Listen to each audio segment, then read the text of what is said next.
Hello and welcome to the last part of Lecture 5. In this last part, I really just want to focus on one particular vector space that we've mentioned when we first introduced vector spaces, which is the vector space F infinity. And F infinity was the set of all infinitely long tuples. So we have x1, x2, x3, and so on, where xi is any element of our field. Now you may guess that this should be an infinite dimensional vector space, and your guess, it would be correct that this is an infinite dimensional vector space, but it takes a little bit of work to prove it. So I thought that I would give kind of a detailed explanation in this last part about why this vector space is infinite dimensional. There's a different way of approaching it if you look inside of the textbook in section 2A in the exercises, but I'm going to use this approach because I can use some of the linear algebra from Math 1B03.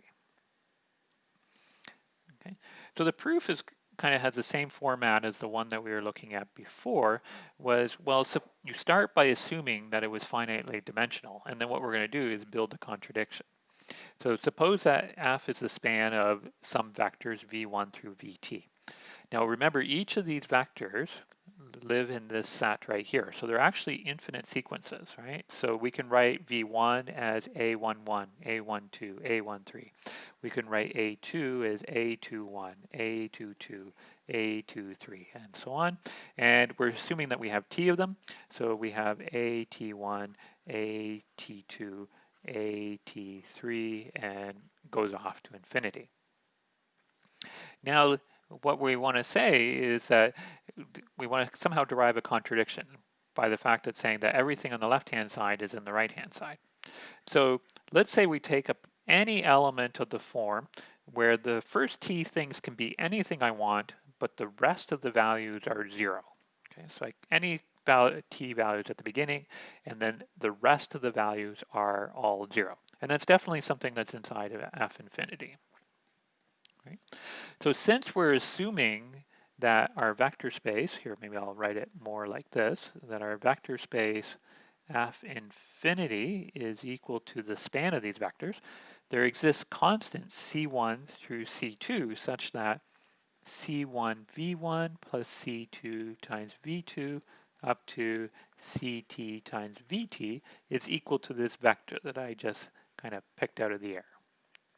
Right? This guy, this vector on the left-hand side is in F infinity, and because it's in the span, it can be written as a linear combination of these guys. But now, these guys are all infinitely long vectors here. But if you restrict just to the t coordinates, the first t entries of each of these guys, what you're getting is a system of linear equations. So first of all, let me kind of be a little bit clearer about what I mean by restricting. So basically, you're taking v1, which is an infinite vector, but chop it off at t. All right? So we're chopping each of these vectors off at the tth entry.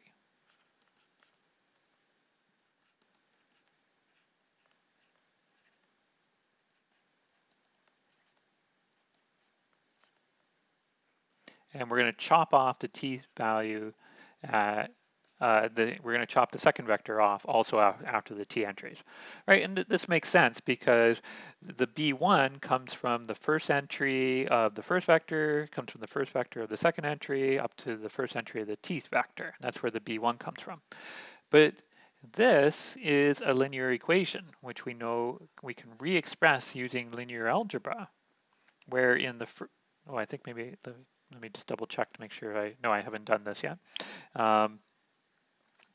Which I can express as a11 up to a1t, a21 up to a2t, up to at1 up to att. I realize the indices on the left-hand side look kind of backwards to what you're used to linear algebra, but that's because we're writing our vectors as rows, and then I'm turning them into columns, and then I'm doing multiplied by C1 up to CT, and this is equal to the vector B1 up to BT. Okay, so there we go. So we have a solution to this system. Now the guys on the left-hand side, this is a T by T matrix where all of these numbers are kind of fixed at the beginning. And the BIs are arbitrary, right? So this system has a solution for any vector B1 through BT and FT, because we're allowed to vary these B1 through BTs any way we want, and we can always find C1 through CT to satisfy this. But this is a T by T matrix. We always have a solution. So from linear algebra, this means that the matrix on the left-hand side is an invertible matrix. Okay, so we have that this matrix over here on this side is invertible. Okay, that's good. So what we just to kind of recap here is what we're saying is if you take your T vectors, you chop them after length T, and you use those to form the columns of a matrix, you're getting an invertible matrix. Okay. But now let's consider the vector that lives in F infinity of the form 0, 0, 0 in the first T entries, 1 in the entry T plus 1. So this is entry T plus 1, and then zeros everywhere else. Well, because we're saying that our vector space is finite dimensional, there has to be express vectors such that d1 plus v1 plus d2 times v2 plus dt times vt is equal to this new vector. Okay, but now we can do kind of the same analogy that we just did before. Just take everything and chop it after the first t entries. Okay, so when we do that, when we chop it after the first t entries, we get that because the first t entries on this guy are 0, we get t zeros here. The d1 through the dt gives you the solution, and this is the same matrix that we have before. Now we just proved before that this matrix on the left-hand side is invertible, so we have a solution to a homogeneous system equation. So the only solution to this is when d1, d2 is equal to dt, which is equal to 0.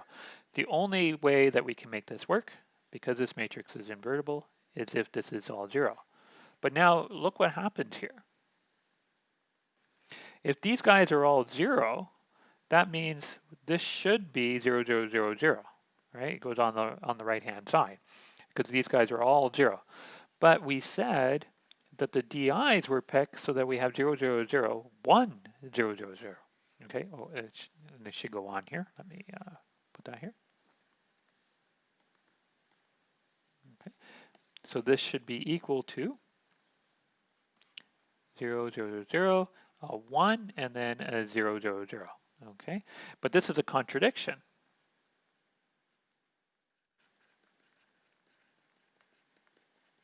Right, on one side we have 0, the other side we don't have 0.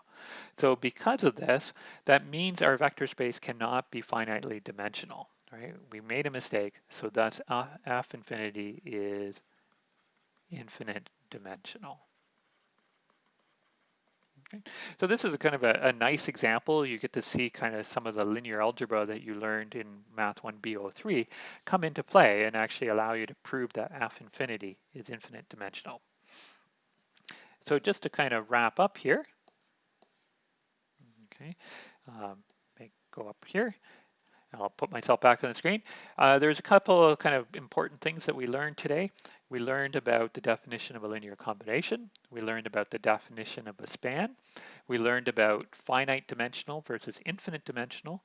And we spent some time looking at kind of two interesting vector spaces, PF, the set of all polynomials, and F infinity.